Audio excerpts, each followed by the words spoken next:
Di balik sejarah panjang bangsa Israel, ada sebuah kisah tentang suku kecil yang kerap luput dari perhatian, suku Benyamin.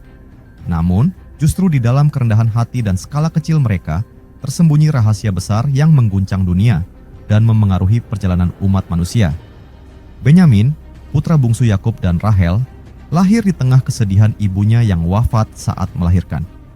Yakub menamai anak ini Benyamin, yang berarti anak tangan kanan, sebagai lambang harapan dan kekuatan meski dalam duka.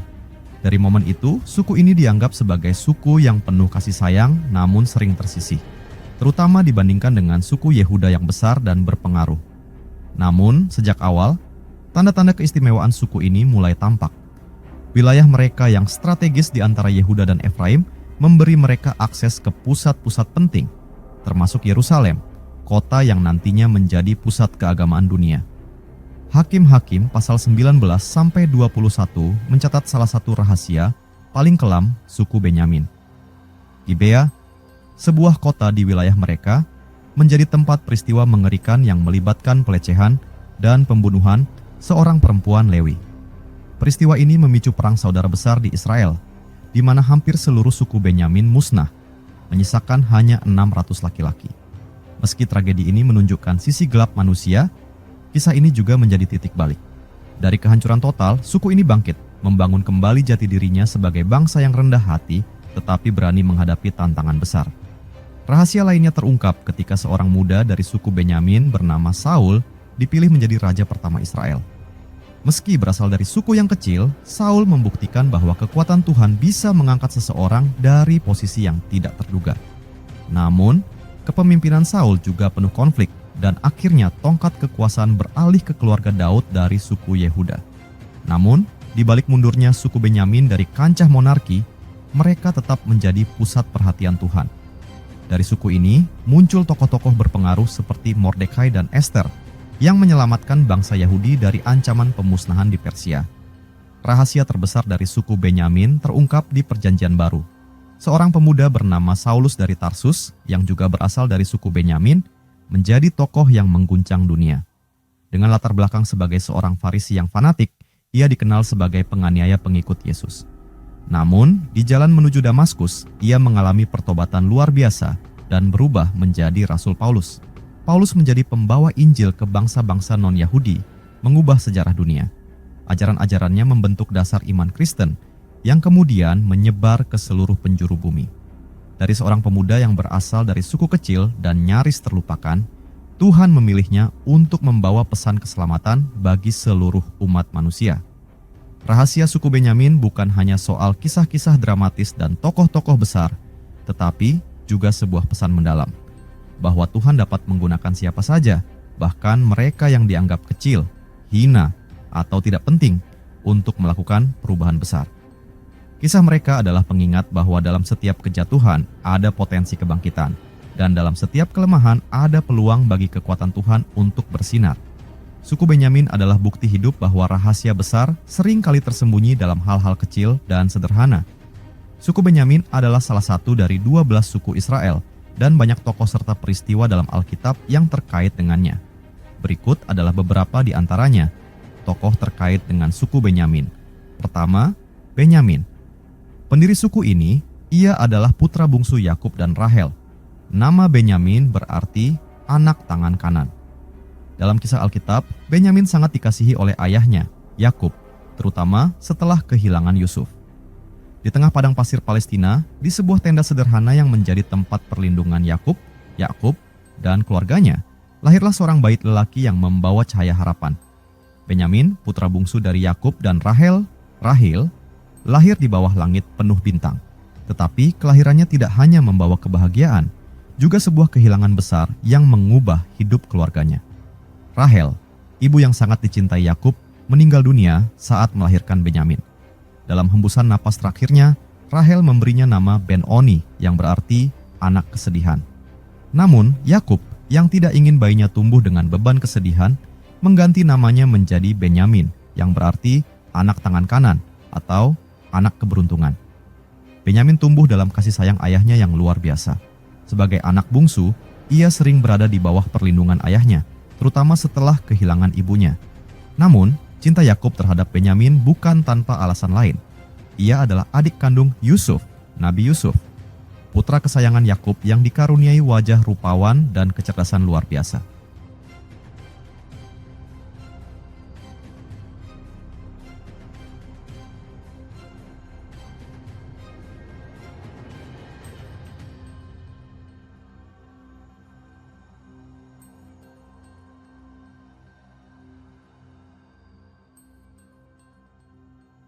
Saat Yusuf remaja, kecemburuan kakak-kakaknya kepada Yusuf memuncak. Mereka merasa Yusuf terlalu diistimewakan oleh ayah mereka. Maka, dengan hati yang penuh tipu daya, mereka merencanakan sesuatu yang jahat. Yusuf, yang sangat dicintai Benyamin, dikhianati oleh saudara-saudaranya sendiri. Ia dibuang ke dalam sumur dan dijual kepada kafilah dagang yang membawanya ke Mesir. Ketiadaan Yusuf menjadi luka mendalam bagi Benyamin, yang masih terlalu kecil untuk memahami apa yang terjadi. Ia hanya tahu bahwa kakaknya yang ia cintai tiba-tiba menghilang, meninggalkan kesedihan yang tak terucapkan dalam hatinya. Bertahun-tahun kemudian, kisah Benyamin kembali menjadi sorotan ketika keluarga Yakub dilanda kelaparan hebat. Saudara-saudara Benyamin pergi ke Mesir untuk mencari makanan, tanpa mengetahui bahwa Yusuf, yang kini menjadi salah satu pemimpin Mesir, adalah orang yang mereka hadapi. Yusuf, yang mengenali saudara-saudaranya, merancang sebuah rencana untuk menguji mereka. Ia meminta mereka membawa Benyamin ke Mesir agar ia bisa melihat adik kandungnya. Meski enggan, Yakub akhirnya mengizinkan Benyamin pergi, meskipun hatinya penuh kecemasan. Ketika Benyamin tiba di Mesir, Yusuf tidak dapat menahan emosinya.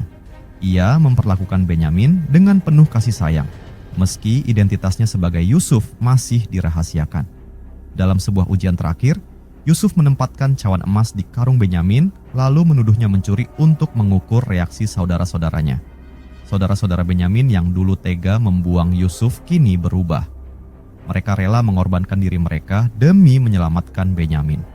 Melihat perubahan itu, Yusuf akhirnya mengungkapkan identitasnya. Pertemuan itu penuh air mata, dan Benyamin akhirnya tahu bahwa kakak yang ia rindukan selama ini masih hidup. Setelah pertemuan itu, Yusuf mengundang seluruh keluarganya untuk pindah ke Mesir. Benyamin bersama Yakub dan saudara-saudaranya hidup dalam kemakmuran di tanah Mesir. Ia menjadi simbol kesetiaan, kasih sayang, dan kekuatan dalam menghadapi cobaan berat. Kisah Benyamin dalam tradisi Islam adalah kisah tentang cinta keluarga, pengorbanan, dan kekuatan ikatan darah yang tidak dapat diputuskan oleh waktu atau cobaan. Ia adalah saksi hidup atas keajaiban Tuhan yang mampu mempersatukan kembali keluarga yang terpisah. Kedua, Raja Saul. Saul adalah tokoh terkenal dari suku Benyamin. Ia merupakan raja pertama Israel.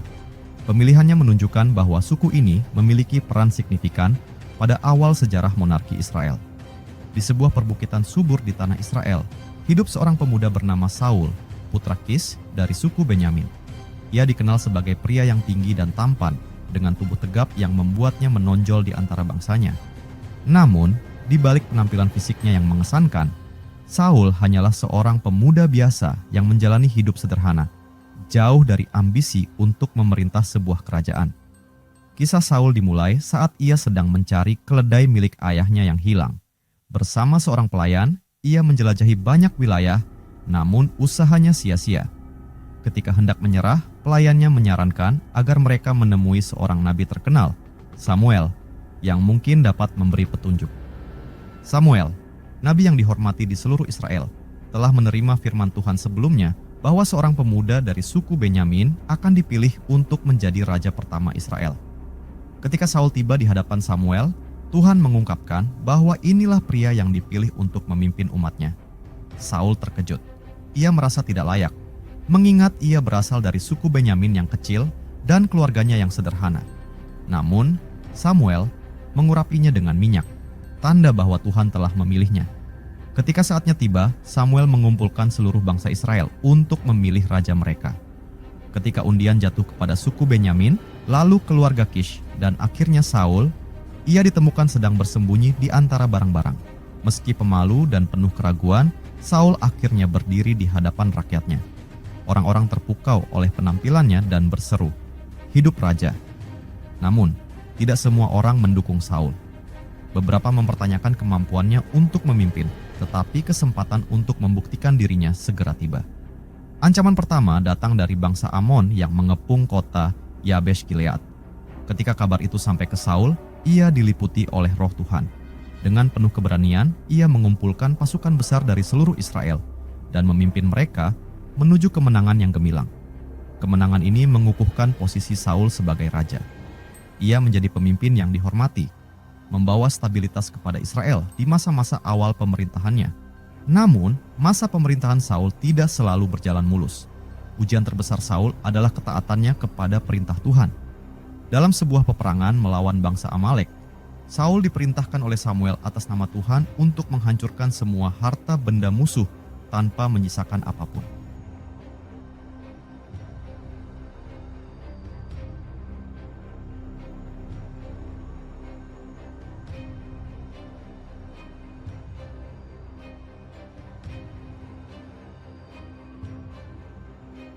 Ketiga, Mordekai dan Ester. Di sebuah kota besar di kerajaan Persia, jauh dari tanah kelahiran nenek moyang mereka, hiduplah seorang pria bernama Mordekai. Ia adalah keturunan suku Benyamin, salah satu suku kecil dari Israel yang terasing di negeri pembuangan. Mordekai dikenal sebagai sosok yang bijaksana dan penuh kasih sayang, terutama kepada seorang gadis muda yang dirawatnya seperti putrinya sendiri, Ester, keponakannya yang yatim piatu. Ester atau Hadassah nama Ibraninya, kehilangan kedua orang tuanya saat masih kecil. Mordekai sebagai seorang paman merawatnya dengan sepenuh hati. Di bawah asuhannya, Ester tumbuh menjadi seorang wanita yang tidak hanya cantik secara fisik, tetapi juga memiliki hati yang lembut dan penuh kebijaksanaan. Ketika Raja Ahasweros Xerxes dari Persia mengadakan pencarian seorang ratu baru setelah menyingkirkan Ratu Wasti, Ester menjadi salah satu gadis yang dibawa ke istana. Mordekai dengan kecerdasannya menasihati Ester untuk tidak mengungkapkan identitas Yahudinya. Ester yang selalu mendengarkan Mordekai menaati nasihat itu. Dalam keindahannya yang alami dan kepribadiannya yang rendah hati, Ester memenangkan hati raja dan diangkat menjadi ratu Persia. Sementara Ester berada di istana, Mordekai tetap setia pada tugasnya di luar. Ia sering duduk di gerbang istana, memantau kabar tentang keponakannya. Suatu hari, Mordekai mendengar rencana jahat dua penjaga istana yang ingin membunuh Raja Ahasweros. Dengan cepat, ia mengirim pesan kepada Ester, yang kemudian menyampaikan peringatan itu kepada raja. Nyawa raja terselamatkan, tetapi jasa Mordekai belum dihargai saat itu. Namun, ancaman yang lebih besar segera datang. Seorang pejabat tinggi bernama Haman, yang sangat ambisius dan penuh kebencian, diangkat menjadi tangan kanan raja. Ketika Mordekai menolak sujud kepadanya, karena kesetiaannya hanya kepada Tuhan, Haman menjadi marah. Ia tidak hanya ingin menghukum Mordekai, tetapi juga merancang rencana untuk memusnahkan seluruh bangsa Yahudi di kerajaan Persia.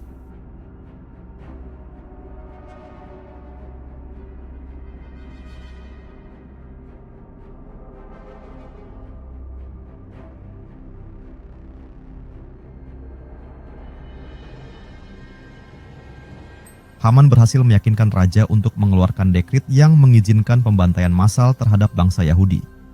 Hari yang kelam pun ditetapkan, dan Mordekai bersama seluruh orang Yahudi terancam musnah.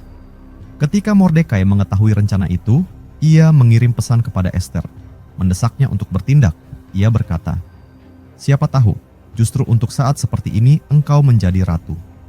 Mordekai mengingatkan Ester bahwa meski ia berada di istana, ia tidak akan selamat jika bangsa Yahudi dihancurkan.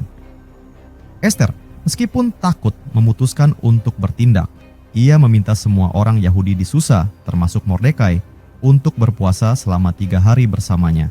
Setelah itu, dengan penuh keberanian, Ester mendatangi raja, meskipun itu berarti mempertaruhkan nyawanya. Di masa itu, mendatangi raja tanpa diundang bisa berujung pada hukuman mati. Raja yang terpesona oleh Ester mengulurkan tongkat emasnya sebagai tanda bahwa ia diizinkan berbicara. Ester dengan bijaksana mengundang raja dan Haman ke sebuah jamuan makan, di mana ia perlahan mengungkapkan identitasnya sebagai seorang Yahudi dan memohon agar bangsanya diselamatkan. Di tengah jamuan makan kedua, Ester akhirnya mengungkapkan rencana jahat Haman kepada raja. Ia dengan berani berkata, "Haman adalah musuh yang ingin membinasakan aku dan bangsaku." Raja, yang sangat marah, memerintahkan agar Haman dihukum mati di tiang gantung yang sebelumnya disiapkan untuk Mordekai. Setelah kematian Haman, Mordekai diangkat menjadi pejabat tinggi, menggantikan posisi Haman. Dekrit sebelumnya tidak dapat dibatalkan, tetapi Mordekai dan Ester berhasil meyakinkan raja untuk mengeluarkan perintah baru yang memungkinkan bangsa Yahudi melawan para musuh mereka. Pada hari yang ditetapkan, bangsa Yahudi berhasil membela diri, mengalahkan musuh-musuh mereka, dan selamat dari kehancuran. Kisah Mordekai dan Ester berakhir dengan kemenangan besar. Mordekai menjadi salah satu pejabat paling dihormati di Persia, sementara Ester tetap dihormati sebagai ratu yang bijaksana dan pemberani.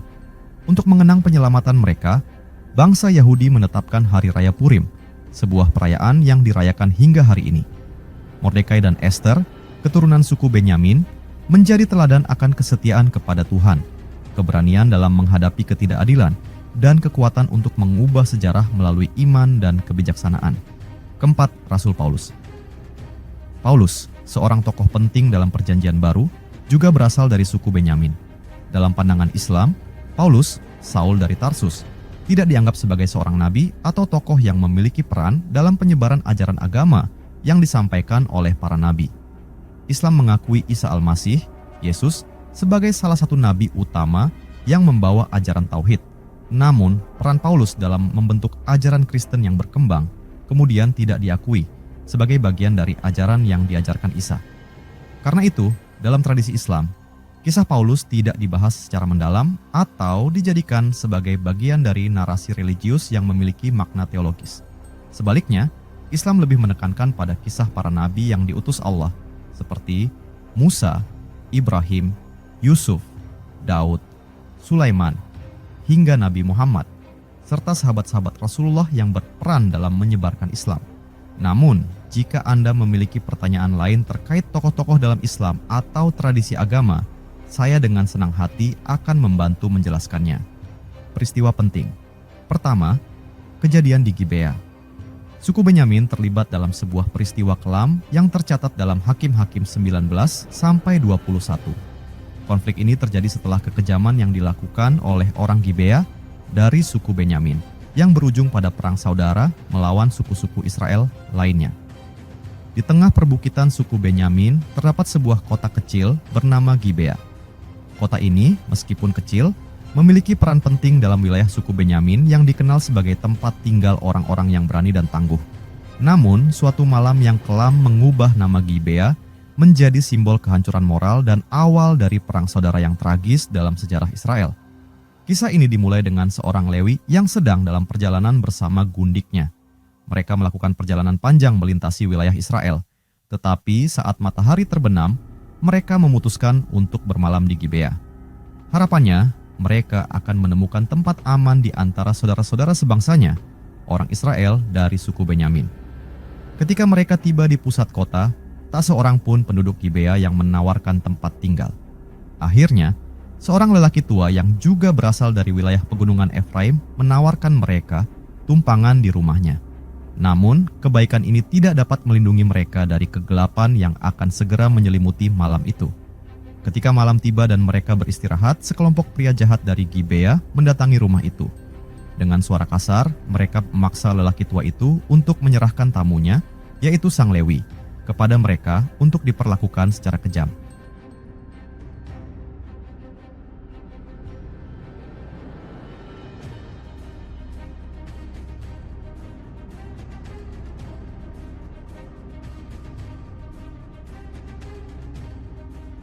Permintaan itu bukan hanya penghinaan, tetapi juga pelanggaran besar terhadap hukum moral dan adat yang mengutamakan perlindungan bagi tamu. Lelaki tua itu, dalam keputusasaannya, memohon agar mereka tidak melakukan tindakan biadab itu. Namun, untuk menyelamatkan sang Lewi, ia menawarkan gundik tamunya kepada mereka. Pria-pria itu mengambil gundik tersebut dan memperlakukannya dengan sangat kejam sepanjang malam. Ketika fajar menyingsing, perempuan itu tergeletak di ambang pintu rumah, kehilangan nyawanya akibat kekejaman yang ia derita. Pagi harinya, sang Lewi menemukan gundiknya sudah meninggal. Dengan hati yang dipenuhi kemarahan dan kesedihan, ia membawa tubuhnya pulang. Namun, ia tidak membiarkan peristiwa ini berlalu begitu saja. Ia memotong tubuh gundiknya menjadi 12 bagian dan mengirimkan potongan itu ke setiap suku Israel sebagai tanda peringatan akan kejahatan besar yang telah terjadi di Gibea. Ketika pesan ini sampai ke seluruh Israel, bangsa itu terkejut dan marah. Semua suku Israel berkumpul untuk menuntut keadilan. Mereka meminta suku Benyamin menyerahkan orang-orang Gibea yang bersalah. Namun, suku Benyamin menolak, memilih untuk melindungi rakyat mereka daripada menyerahkan mereka kepada penghakiman. Penolakan ini memicu perang saudara yang mengerikan. 11 suku Israel bersatu melawan suku Benyamin. Pertempuran itu berlangsung dengan kekejaman yang luar biasa. Pada awalnya, suku Benyamin, meskipun kecil, berhasil memberikan perlawanan sengit dan menimbulkan banyak korban di pihak lawan. Namun, jumlah mereka yang lebih sedikit tidak dapat bertahan lama melawan kekuatan gabungan 11 suku lainnya. Akhirnya, suku Benyamin hampir musnah. Hanya 600 pria dari suku Benyamin yang berhasil melarikan diri ke padang gurun. Sementara, seluruh wilayah mereka dihancurkan. Setelah perang berakhir, suku-suku Israel mulai menyesali tindakan mereka. Mereka sadar bahwa mereka hampir memusnahkan salah satu suku Israel yang diberikan Tuhan. Untuk memulihkan suku Benyamin, mereka mencari cara agar para pria yang tersisa dapat menikah dan membangun kembali suku mereka. Namun, meskipun suku Benyamin bangkit kembali, peristiwa di Gibea menjadi pengingat kelam tentang apa yang terjadi ketika hukum moral diabaikan, keadilan diselewengkan, dan persaudaraan dilupakan. Kisah ini tercatat dalam kitab Hakim-Hakim sebagai salah satu peristiwa paling tragis dalam sejarah bangsa Israel. Kedua, pembagian tanah. Setelah bertahun-tahun berjalan di padang gurun, bangsa Israel akhirnya tiba di tanah perjanjian, tanah yang dijanjikan Allah kepada nenek moyang mereka, Abraham, Ishak, dan Yakub. Namun, sebelum mereka dapat menetap, tanah itu harus dibagi di antara 12 suku Israel. Proses ini dipimpin oleh Yosua, pemimpin yang bijaksana dan penuh hikmat. Di tengah pembagian ini, suku Benyamin menerima bagian mereka. Sebuah wilayah kecil tetapi strategis yang kelak memainkan peran penting dalam sejarah Israel. Setelah suku Yehuda dan suku Efraim menerima wilayah mereka, tiba giliran suku Benyamin. Dalam tradisi Israel, pembagian tanah dilakukan melalui undian, tetapi mereka percaya bahwa hasil undian itu ditentukan oleh kehendak Tuhan. Ketika nama Benyamin disebut, Yosua menunjukkan wilayah yang telah ditetapkan untuk mereka. Tanah Benyamin terletak di antara dua suku besar, Yehuda di sebelah selatan dan Efraim di sebelah utara. Meski kecil, dibandingkan dengan wilayah suku-suku lainnya, lokasi ini sangat strategis. Wilayah ini mencakup perbukitan, lembah, dan beberapa kota penting yang nantinya akan memainkan peran besar dalam sejarah Israel. Yosua dengan hati-hati menjelaskan batas-batas tanah Benyamin. Di sisi timur, batasnya adalah Sungai Yordan, yang mengalir deras sebagai sumber kehidupan bagi wilayah itu. Di sisi barat, tanah itu berbatasan dengan kota-kota yang termasuk dalam wilayah Efraim. Beberapa kota penting yang masuk ke dalam wilayah Benyamin adalah Gibea, Betel, dan Yerusalem. Kota terakhir ini, meskipun awalnya dikuasai oleh orang Yebus, kelak akan menjadi pusat keagamaan dan politik Israel ketika Raja Daud merebutnya dan menjadikannya ibu kota. Meski wilayah Benyamin kecil, posisi mereka di antara Yehuda dan Efraim memberi mereka peran sebagai penghubung. Mereka berada di jalur penting yang menghubungkan utara dan selatan Israel, membuat wilayah ini menjadi titik strategis baik secara militer maupun ekonomi. Namun, kedekatan dengan dua suku besar ini juga menempatkan Benyamin di bawah bayang-bayang mereka. Meski demikian, suku Benyamin seringkali menunjukkan keberanian dan kemampuan mereka untuk bertahan, bahkan dalam situasi sulit. Beberapa kota di wilayah Benyamin menjadi saksi peristiwa penting. 1. Gibea, kelak menjadi tempat peristiwa kelam yang memicu perang saudara di Israel. 2. Betel, tempat Yakub, leluhur mereka, bermimpi tentang tangga yang menghubungkan surga dan bumi. Betel menjadi kota suci dan tempat ibadah bagi bangsa Israel.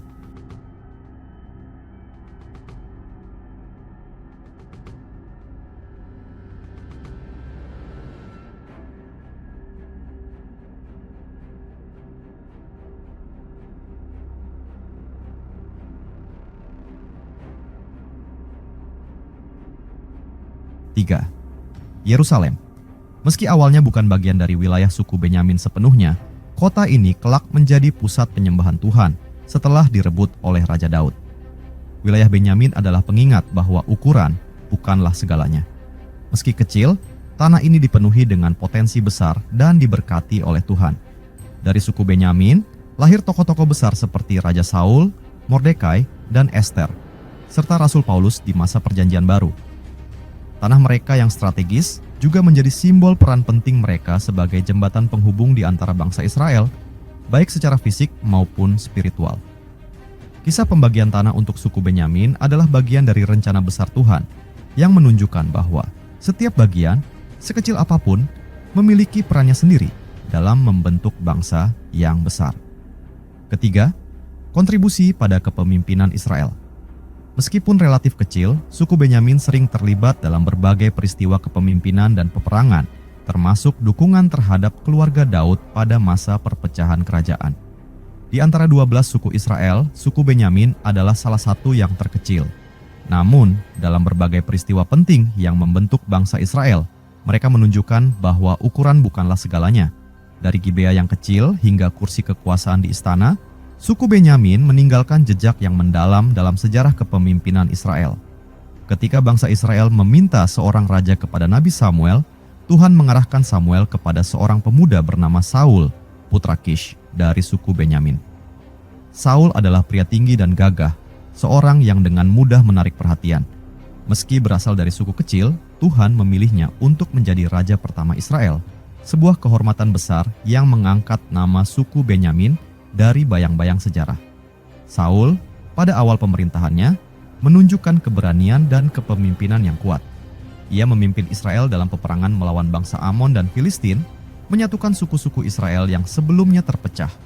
Keberhasilannya menjadi simbol bahwa suku Benyamin, meski kecil, mampu memimpin bangsa Israel menuju kemenangan. Namun, masa pemerintahan Saul juga penuh tantangan. Ketidaktaatannya kepada Tuhan dalam perintah tertentu membuat tahtanya tidak bertahan lama. Meski demikian, kontribusinya sebagai raja pertama Israel tetap menjadi tonggak penting dalam sejarah kepemimpinan bangsa itu. Berabad-abad setelah Saul, suku Benyamin kembali tampil di panggung sejarah melalui dua tokoh besar, Mordekai dan Ester. Ketika bangsa Yahudi berada dalam pembuangan di Persia, Mordekai, seorang pria bijaksana dari suku Benyamin, memainkan peran penting dalam menyelamatkan bangsanya. Dengan keberanian dan kebijaksanaannya, Mordekai membimbing Ester, keponakannya, untuk menjadi ratu Persia. Bersama-sama, mereka melawan rencana jahat Haman yang berusaha memusnahkan bangsa Yahudi. Keberhasilan mereka tidak hanya menyelamatkan umat mereka, tetapi juga menjadikan suku Benyamin sebagai simbol kesetiaan dan keberanian di tengah krisis besar. Di era Perjanjian Baru, suku Benyamin kembali menyumbangkan tokoh besar, Rasul Paulus. Lahir sebagai Saulus dari Tarsus, seorang Farisi yang taat, Paulus adalah seorang Yahudi yang bangga dengan warisan Benyaminnya. Namun, hidupnya berubah total ketika ia bertemu dengan cahaya ilahi dalam perjalanan ke Damaskus. Dari seorang penganiaya pengikut Yesus, Paulus menjadi pembawa kabar baik ke seluruh penjuru dunia. Ajaran-ajarannya membentuk dasar iman Kristen, menjadikannya salah satu tokoh paling berpengaruh dalam sejarah agama. Kontribusi suku Benyamin dalam kepemimpinan Israel menunjukkan bahwa kekuatan sejati tidak terletak pada jumlah atau ukuran, tetapi pada keberanian, kesetiaan, dan panggilan ilahi. Meski kecil, suku ini melahirkan tokoh-tokoh yang memengaruhi sejarah secara mendalam, baik sebagai pemimpin bangsa, pelindung umat, maupun pembawa pesan harapan ke seluruh dunia. Suku Benyamin adalah bukti nyata bahwa bahkan yang terkecil di antara kita dapat memainkan peran besar dalam rencana Tuhan yang agung